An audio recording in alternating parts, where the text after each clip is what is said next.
Get ready to dive into the comic book realm where heroes rise and villains take the helm. We're here to dissect the stories and the art. On source material, we tear the panels apart.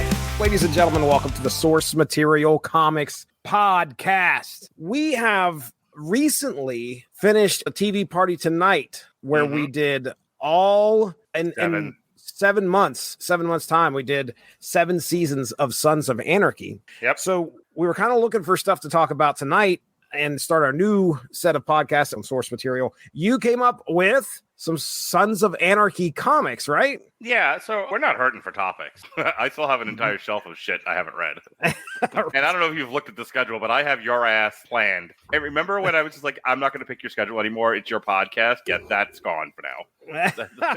I have Mark and Jesse special time planned for like the next. Right. Did you have these on your shelf? What happened was I don't remember why or how. I was doing some looking on Amazon, and I don't know why I was looking for Sons of Anarchy comics, but I somehow came across them, and I was like, oh, because I didn't know they existed. I'm like, they made Sons of Anarchy comics. I'm like, well, that would be a fun kind of supplemental. You know, now we know all about this show. It'd be kind of fun to read the comics and see how they match up. And there were two. There was the original Sons of Anarchy comics, which there are 6 trades. We're doing the course of this recording, which will be cut up into 3 podcasts. We're doing the first 3 trades, and then in a couple of months, we'll do the last 3 trades. And then next year, there's a prequel series called Redwood Original. Oh, yeah. Nice. Here's the thing. I've told you this before. I don't mind doing some of the superhero stuff, but I can't do that every time we record. And I love my crime comic. And weirdly, like, I struggled with the show, if you'll remember, which I was fine with. But I had a hard time getting there. When it comes to comics, I'm like, more crime books, please. If you didn't know there was a show,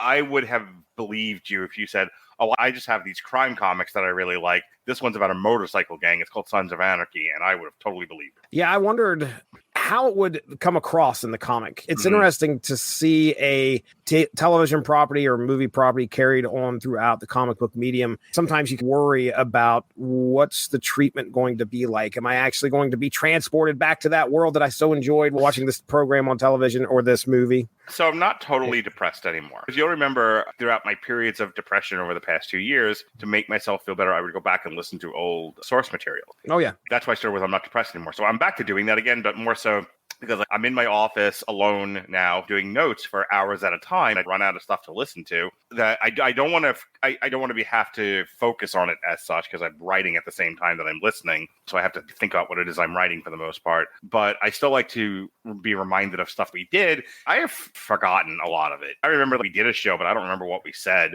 So I'll go back and find old shows and re-listen to them. We did Shattered Empire for May the 4th. Ugh. I remember that. And I bitched and complained that the first couple of pages of one of the Shattered Empires is the end of Return of the Jedi. Like, frame by frame. I was like, what the fuck is this? The cover of the book was actually the final shot from Return of the Jedi, and I was like, burn it with fire. What we said on that show, and it rings true, especially with these books that we're going to talk about tonight, is they work better as supplemental. When they try to do like a Logan's Run-esque literal translation of the movie, I don't think it works nearly as well. It's like a novelization, but worse. When it's extra information, that's one book in particular, because there's a time jump when they go to prison at the end of season 3, and season 4 picks up they're out of prison. They were in prison for 2 years? Well, I can't remember what they were sentenced to, but I assume it was 14 months. I know that's what's mentioned in the comic. Like, he has to be on good behavior in order to get out in 14 months is the plan. So yeah, I think they may have been sentenced for 2 years, but they were up for parole in 14 months. And that was the deal they made with Stahl, if you'll recall, right before Opie blows her head off. Opie, show me mercy. No. It shows no mercy. So anyway, the point being that one of the things I like about these books that we're going to talk about tonight is that they add to the story. They don't repeat. They are nice. Yeah. Like that 1.5 year gap between seasons 3 and 4 is some of it, at least, is in one of these books. Over on the Unspoken Issues podcast, at one point, Chris, Evan, and myself took comic books that were X-Men adventures, and they were just straight adaptations of the cartoon episodes into comic book form, which sounds like a great idea. If this is a story written for a cartoon, go ahead and adapt it for a comic. You'd think it'd be the other way around, but that's not actually how a lot of those episodes worked. The episodes in the cartoon were original. Well, anyway, this is to kind of support your point about how it fits better when it's original material. The comic books that adapted the cartoons just did not, they fell flat. I mean, it just felt like, I really enjoyed watching this. It does not have the impact that it had when I was watching the episode. Anyway. Oh, look, it's the same thing I've already seen, but not moving images. Hot dog. And I can't hear anything. Yeah. All right, let's talk about these first 6 issues, this first volume here. Let me just ask you, I mean, that's what you were hoping for. You were hoping for, let's get some supplemental stuff here. Let's learn a little bit more. Were you worried about anything? I worry they wouldn't be good. Yeah. Like, honestly, like I said, I don't remember what prompted the search, but when I saw there were Sons of Anarchy comics, I was like, oh, this will be a great thing to do on source material with me and Jesse. We just did the show. And I didn't worry about how good or bad they were. It wasn't like anyone hipped me to the jive. It was like, you should check out the Sons of Anarchy comics. They're great. Like, no, they could suck. Guess we're going to find out. Boom Studios, by the way. We've talked a few comics by those guys. I'm going to let you host your own show, but when you finally tell the people what this first trade was about, I have to tell you how surprised I am. Okay. All right. So Sons of Anarchy, number 1 of 6, which I wonder if they just did not plan on going past 6 issues and somebody talked them into it. They're price selling. Hey, look, nothing we do sells, but this is actually selling a few issues. This is what's currently paying to keep the lights on. This came out September of 2013. So this is actually after season 4 hits and probably right at the beginning of season 5. I put them behind me so I could reference them. But they actually say on the back what they're concurrent with. So I have the trades in my hand, the physical trades. I did not put on my pirate hat and go to the high seas. Who would do that? Books. Who in the world? No one that I know. Anyway, trade volume 1. The first 6 issues of the ongoing comic book series runs parallel with season 5. All right. Trade 2 bridges the gap between season 3 and season 4. We talked about that. That's the one where they're in prison. Yeah. This is between the Beloved television and tie season 4 and 5 together with an all-new original story. This third trade here goes between seasons 4 and seasons 5, which is cool, which is why I think these are a worthy endeavor to look at these books. One of the big things that we've got to throw out there for anybody who's not familiar with the Sons of Anarchy world, really one of the big events that we need to talk about that happened prior to this first volume is the death of Don Traeger. Keep going. This is all I want to talk about. Okay. So at the beginning of season 5, and I think it's episode 1 or 2, Tig, one of the members of the Sons of Anarchy, meets up with Damon Pope. Pope is looking to get revenge because Tig had killed Pope's daughter. Pope was a big gangster. Did they ever say like where he's out of? Because I know we got Charming, and then we have, I don't know what nearby town was. I can't remember. Yeah, they're in Northern California. Oakland. Pope's a big gangster in Oakland, and Tig accidentally kills his daughter, looking to try and kill somebody else. Pope doesn't like that, decides to get revenge by taking Tig, handcuffing him to a large pipe, and then proceeds to set his daughter aflame, and Tig has to watch his daughter burn to death in front of him. It should be noted at this time there was no consent given. None whatsoever. When they burned Tig's daughter on the show, I don't think I reacted the way that the showrunners and the writers wanted me to react to it. That was a horrible thing for a father to sit there and watch his daughter get burnt to death. And not that I don't think burning someone's kid, adult or otherwise, is the way to handle things. I'm not advocating for child burning. I'm not advocating for people burning. However, I kind of watched that and I remember thinking to myself, like, yeah, that's about right. It's Tig. If you'll remember, that whole thing was Pope was like, I want to make you feel the way you made me feel. I'm going to hurt you worse than you hurt me, but I'm going to keep you alive to keep doing it. And then Jack's like, I need him alive for X amount of time for Y reasons. And Pope's like, fine, but when we get to the end of all things, Tig has to go. And of course, this is what leads to Jack's, claiming that that's what he's going to do. And then he turns on Pope and he saves Tig. And Tig's like, the fuck? Everybody else was going, the fuck? Tig was like, oh, Tig knew he was a goner. So when Jack saved him, and Jack's like, you're 100% loyal to me from now on. Because remember, he was one of Clay's guys, and he had not been tremendously loyal to Jack up to that point. He was the one that killed Donna, Opie's wife. There was a lot of problems with Opie, Jax, and Tig. Jax, when we talked about this on the review, Jax was playing chess while everyone else was playing checkers. You know, he had the one season where he got over on everybody and was like 10 steps ahead, and we applauded him for that. It doesn't quite work out that way. It ends with him being a hood ornament. Before that, you really thought Jax had everything under control. Tig was like, oh, you just saved me. My goose was cooked. And Jax was like, yeah, you're 100% loyal to me now. No questions asked. And he was like, none. Not at all, boss. Thanks. I appreciate it. My point is, this was an odd detail to pick up on and do an entire branched off story from. That's what I was trying to say. Like, sure. Like the thing with Tig, I thought the rape of Katie Seagal's character in season 2 was a more impactful event. There's been other things that happened on the show that I thought were more impactful than the burning of Tig's daughter. And to be fair, Dawn, I think, may have appeared like 1 or 2 times prior to this, so it's not like we had a lot of time to spend with Dawn. I couldn't tell if she was like the good daughter or if she was the dopehead daughter. I think she was the dopehead, which made me even less sympathetic. Well, I think did they roll her up and smoke her when they were done. I think I see where you're coming from. And I think that's the good thing about this comic. And as we get into it, it's there to make you understand, or I should say, maybe feel a little bit more for Tig's character. It's a setup for several other things. The event in and of itself, I don't even think was meant to be impactful. Remember, this is the first 6 issues of this entire series. They're coming out of the gate with a Tig side story for 6 issues. That just seemed like a bold choice. Well, like I said, and I don't know if they were planning on going any further than this, because it makes an even stranger choice.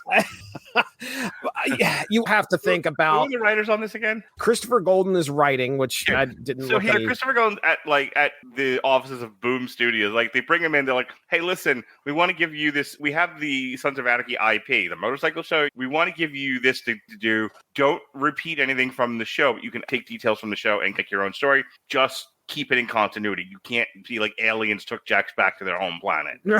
Right. And he's like, I know the assignment. Got it, boss. Here's the show Bible. And he goes home with these notes and videos and everything. And he was like, I know that the main characters are Clay and Tig. The main women are Katie Seagal and Tara. You know, I get the gist of the show. But you know what I'm really interested in? Tig and his burnt to crisp daughter. That's what the entire 6 issues on. And fuck them if I don't come back. I don't know. This is what I'm passionate about. It's a weird choice, Jesse. It would be like if somebody took, I don't know, Back to the Future. Okay? Precious fucking Back to the Future. I'm listening to every word you say. Okay. Someone was like, I need you. Jesse's like, what about Back to the Future, you motherfucker?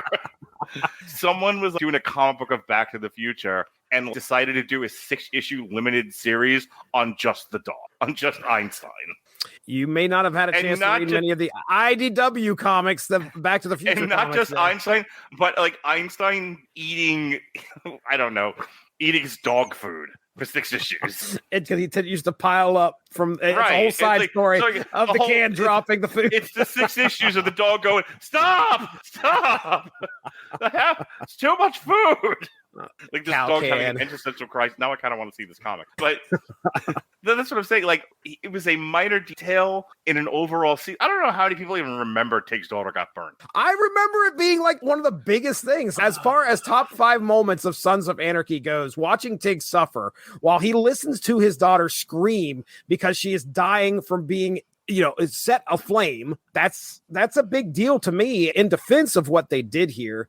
A lot of it kind of wraps up with what you were saying. The writer here has to look at everything that's happened and possibly, I don't know if he gets an idea as to what's going to happen in the future. I doubt they told him, hey, by the way, Jax is going to die. But you have to try and pick something to kind of go from that's happened in this series. Also, you have to pick something that's pretty timely. This is running right as that new season starts. So you look to figure out, okay, who's the person that would be least impacted? Tig's side quest. They might have had 4 or 5 things. And the other thing is, I just think that they tried to minimize the impact in order to tell a story that could definitely be captivating, which I think this story is captivating. And I think it would. Oh, don't get me wrong. Like, for all my bitching, it's a great story. It's, like I said, independent of everything we just talked about, it's a great story. If I didn't watch the show and someone just handed me this trade and be like, this is a great story about a guy who watched his daughter get burned, and he kind of projects onto this other woman who's on the run from a gang. And he's trying to bond. It's like a surrogate daughter. And oh, by the way, they have a past together because her dad and him were buddies and her dad saved his life. So he kind of feels, not only does he project onto her the loss of his own daughter, but he's also making amends to a buddy of his who's long gone now. Okay, that's great stuff. That's the weird part about this is I genuinely enjoy that story. Why that story? Okay, why that story in the first 6 issues of a new book? I got you. All right, let me get into the synopsis here. Creative team in the synopsis. Written by Christopher Golden. Art by Damian Cosero. Colors by Stephen Downer. Letters by Ed Dukeshire. Edited by Daphne Pleben. All right. In Sons of Anarchy issue 1, the story kicks off with a tense scene in a dingy Los Angeles hotel room where Kendra and Brody, a couple on the run, are over their heads after witnessing crime boss Mr. Griggs commit a horrific act. Kendra, fed up with her situation, cracks a bottle over Brody's head and takes off, buying a one-way bus ticket to Charming. Griggs sends the deadly henchman Macon to deal with Brody, killing him after prying for information about Kendra's whereabouts. Determined to silence her, Griggs enlists the Ghost Brothers, June and Quan, to hunt her down. In Charming, the Sons of Anarchy are dealing with their own emotional baggage. Tig Traeger is still mourning the brutal death of his daughter, Dawn. Jax, Bobby, and Chibs accompany Tig to a cemetery to pay his respects, but afterward, they stop at a bar and a bar fight breaks out when Tig intervenes in a domestic dispute.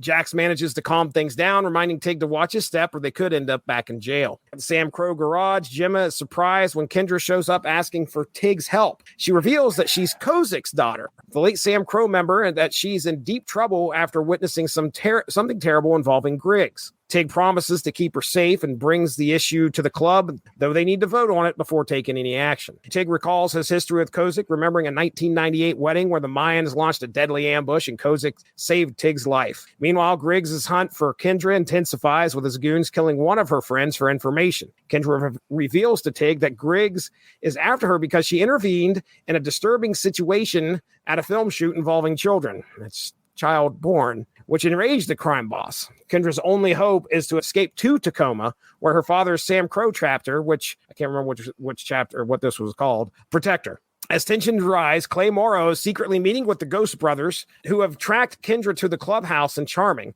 Clay, owing a debt to Henry Lynn, the powerful gun runner Griggs works for, lets them know where they can find her. So Clay is, of course, back in his dirty dealings and is trying to keep Lynn, I guess, on his good side. By issue 3, the tension boils over. Clay urges Juice to help take Kendra to Tacoma, but a phone call reveals that the Ghost Brothers are already closing in. We learn in Clay's backstory with Lynn that there was a troubling connection, one that could spell war if any of Lynn's men are killed. As the club prepares to vote, the Ghost Brothers infiltrate the clubhouse and come face to face with Kendra. The fight leaves the club bloodied, with the Ghost Brothers escape. In the aftermath, Gemma learns that Griggs is tied to Henry Lynn, leaving Jax to worry about what's coming next. A war with Lynn's gang could mean the end of SAMCRO. In issue 4, Jax meets with Henry Lynn, the Chinese gun runner, hoping to negotiate peace. Lynn reveals that he's looking into Griggs, but insists that he wants the children Kendra took from the film set. Jax convinces him to leave the kids alone and agrees that SAMCRO will handle Griggs on their own. Lynn also confirms that Griggs has sent the Ghost Brothers and an ex-con named Jack Stacy. I think he's an ex-cop, but anyway, he's Jack Stacy after Kendra. Meanwhile, Clay calls Lynn, declaring their debt settled after the Ghost Brothers attack on SAMCRO. So yeah, to kind of set that, just make sure that people understand what happened there. Clay owed Henry Lynn something. And when Kendra came there, Clay called Henry Lynn and said, look, I owe you something. The girl's here, but you need to come here. It's only her. You don't touch any of my club members. They show up and the fight breaks out. Clay gets pissed. He's like, look, you attacked my clubhouse. That's the end of that. So they're even, according to Clay.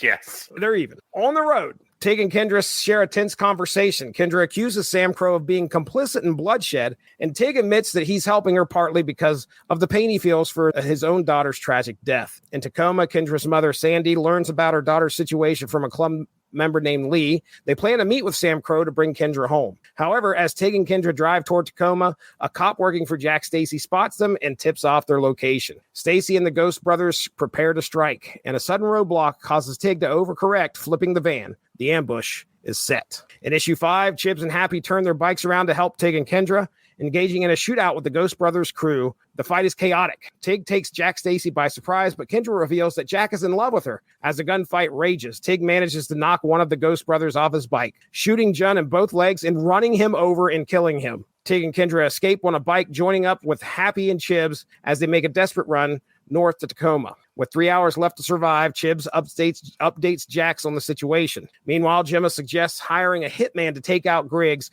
ensuring no blowback from Lynn. As the crew rides north into Oregon, Griggs's men have set a deadly trap. In issue 6, Griggs's men wait for SAMCRO, but instead, Chibs, Happy, and Tig ambush them in the woods. A firefight breaks out with Chibs and Happy holding off the attackers, while Tig and Kendra steal one of the cars and make a break for it. In the chaos, Chibs outflanks Jack Stacy and another thug, taking them down from behind. Back in LA, Griggs's fate is sealed when Macon lures him into a deserted alley where one of Lynn's men executes him, marking the end of Griggs's reign. As Tig and Kendra flee, Quan, the surviving Ghost brother, gives chase. He shoots out their tire, forcing them to hide behind a car door while gunfire rains down. Just when it seems they are out of options, Quan turns on the other men, ensuring he can take Tig down himself. The two engage in a vicious hand-to-hand fight. Quan nearly kills Tig, pressing his foot against his throat, but Kendra intervenes, shooting Quan directly in the head. As the dust settles, the Tacoma chapter of SAMCRO finally arrive. Kendra shares a poignant moment with Tig, urging him to stop blaming himself for his daughter's death. But Tig solemnly replies that he will always carry that burden. They share an emotional hug before going their separate ways. Meanwhile, back in Charming, Gemma informs Jax that Griggs is dead, and the contract put an end to him is no longer necessary. That is all 6 issues, and my mouth is dry. I wish I would have had AI say all that. Yeah, don't you normally have AI do all that for you? Yes, I do, as a matter of fact. Turns out people don't like it. So here I am, sitting here, Jesse, wasting 5 minutes of your time. Jesse, we miss you bumble fucking through here. And it's precisely that is why I put AI in this, because I sound like an idiot sometimes. And everybody was no, we prefer you bumble fucking your way through it as opposed to a slick AI read. We don't want perfection in this podcast. No, that's the last we want you to mispronounce words. Yes. Yes, they do. They want your Appalachia accent. Fucking shit. All right, there it is. All 6 issues. Jesse's like a bunch of fucking savages in this town. All 6 issues. I liked the story. Like I said, all the legs on the stool were strong. The only complaint I have is and I think this is my complaint about Tig as a person, because I actually think they wrote Tig well. I think Tig refusing to take himself off the hook for the death of his daughter is a very Tig thing to do. I think that is consistent with his character, so I can't knock it too much. So I think my issue, now that I've had a moment to kind of put oxygen to the brain and really think it through, it's not a complaint about the book. It's not a complaint about the characterization. It's not a complaint about the character choice. I don't particularly like the character, but I think the story has a stronger conclusion if she not forgives Tig for being responsible for killing his daughter, which is a whole other issue I have with this. But if, when she's like, stop beating yourself up for the death of your daughter, it wasn't your fault, you didn't kill her. And he's like, oh, if she had a different dad, she'd still be alive. The line, which is stupid. If my grandmother had wheels, she'd be a wagon. If I, if I didn't click on, a particular profile, I wouldn't have had 2 kids. You go back to the choices that you make as a person. If I had chosen a different woman, I would have other kids. Maybe I wouldn't, but I wouldn't have the 2 kids I have now. They were the product of a very particular choice. His like, oh, she'd still be alive. She wouldn't be a person. It's a stupid thing to say. Well, first off, it's Tig. I don't know how bright this guy is, but I regardless, just want to see him fuck trans people. Can we just where's my 6 issue stories of him? I wonder. Where are the further adventures of him and Sassy Molassie, whatever the fuck her? Gosh, what was her name? Oh, Evangeline Lilly. Walton Goggins character. Oh my gosh, I was sitting here thinking, like, as far as Tig's side story, I want to, first off, this is a character that, like you said, I really didn't feel a whole lot of sympathy either in the series. Yeah. I felt way more than you did, obviously, because I was just like, what a horrible thing for a father to have to sit there and witness. This murderer got his just dessert. His daughter was burnt alive in front of him, and no matter how little of a relationship they practically had and how little sympathy you have for Tig as a person, you can tell he's suffering. Fire. They set her on fire, and she was mostly meth. You didn't get that sympathy in the series, kind of like, here you feel for Tig, and you could see that emotionally this has fucked him up bad. Disconnected from Sons of Anarchy, this would have made a good drama, a good movie. This is a good 90-minute feature about a guy. Like, if you don't know anything about Tig, if it's more like I'm down on my luck and I owed the mob money and I didn't pay, so they killed my daughter. Not, I ran over this poor couple in a cafe because I was lied to and told black people killed my buddy. Yeah. He ran these people down in cold blood on a lie because he's a moron. Did you forget that element of the story? No, he's an idiot. He's more than an idiot. He's an idiot. So my whole thing, if you take all that out and focus on this one story is very strong. I just think it's a stronger, more impactful conclusion if she's like, forgive yourself. You can't control the vast majority of what goes on in this world. You can't hang on to the guilt. It Bubs from The Wire. He blamed himself for Sherrod's death. That shot wasn't meant for Sherrod. Sherrod saw drugs and took him, and he didn't know it was a hot shot. But Bub's like, I killed that kid. He confesses, and that's exactly the words out of his mouth. I killed that boy. Just lock me up and be done with it. And they're like, that's not how this works. And then he's made to confront Sherrod's death over the course of season 4 and 5. He has that great line in the room. That's what I was getting to. He's like, it's okay to hang on to grief as long as you make room for other things, which is my problem with Tig saying if she had had a different dad, she'd still be alive, and I can't forgive myself for that. You're hanging on to grief and making room for nothing. I don't have any sympathy for Tig because Tig is wallowing in self-pity. It's an ugly look. I don't like it. With Tig and his reconciliation, it sounds more of like he's going to accept what it is because it can't be anything else. He may wish for it to be different. Kendra is kind of offering him that bit of absolution that, look, don't beat yourself up. He's like, well, I have to bear this burden. Even though he doesn't want it to be there, it's something that he has to live with. I think he comes more to a realization with this conversation with Kendra by saying, okay, yes, it's here. I did this, and now I have to bear this cross. I have to bear this burden in order for me to even move any further. It's sad, really, because he realizes that there is no hope, and he still regrets everything, and he's going to regret everything in the future anyway. Even though anybody says different, it doesn't matter. Go ahead. Let me share with you that since the summer, I took on a second job. I was doing online therapy with people. And one of the things that I come across is people feeling guilt for the bad things that they've done and struggling with it. One of my common therapeutic refrains is don't beat yourself up. Life does a really good job of doing it on its own. You don't need to help. Right. At some point, it stops being about guilt and penance, and it becomes, I used the word wallowing before, you just think you're the worst person, and maybe you are, and you're basically a zombie. Like, you're just waiting to die.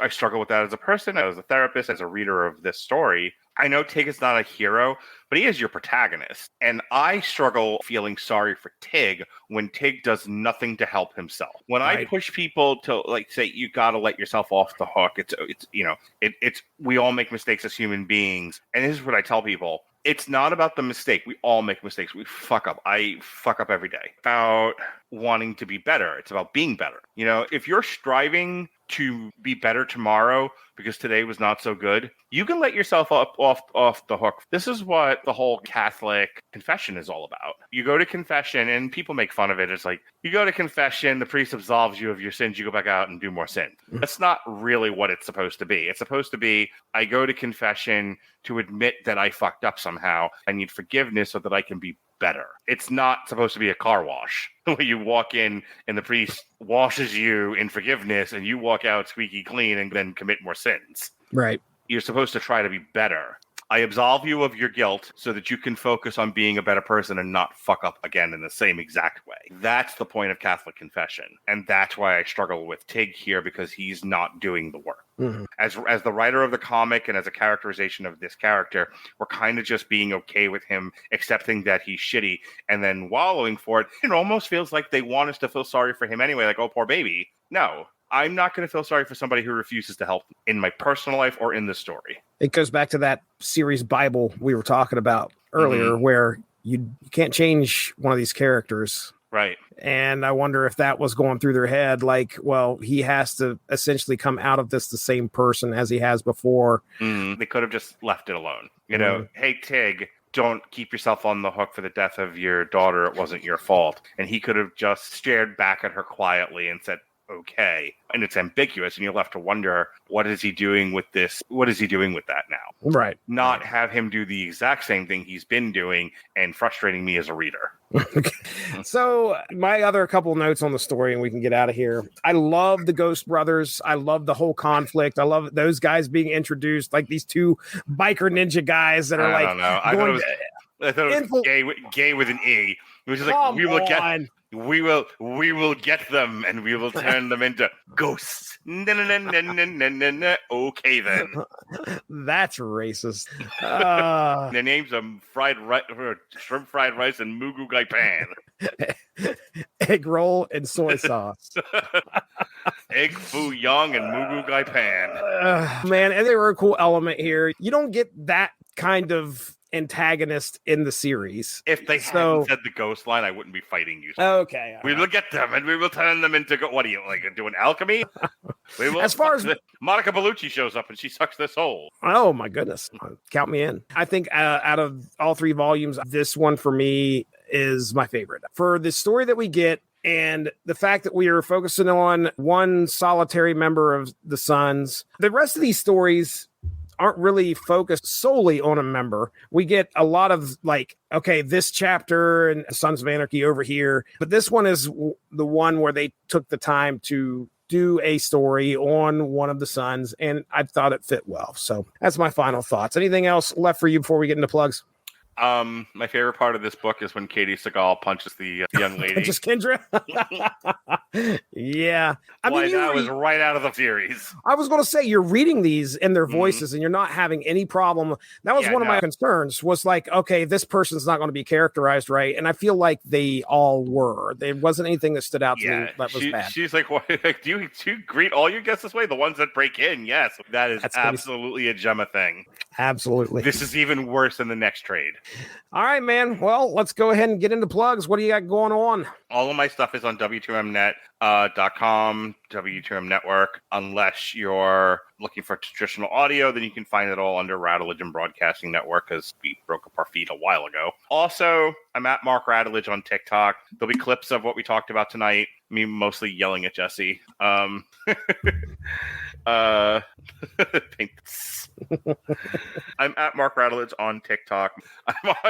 You can see clips of my podcast. You can see concerts at the last. I just put up one either yesterday or this morning. I put up the clip of Galactic Empire coming to the stage. They were so full of energy. That's awesome. So at Mark Rattledge on TikTok, Mark Kind76 on Instagram, Yvonne, and W2M Network or W2Mnet.com for all the podcasts. I'm done talking now. Ladies and gentlemen, thanks for joining us tonight. That's Mark. I'm Jesse. Have a good one. Bye-bye. Thanks for joining us.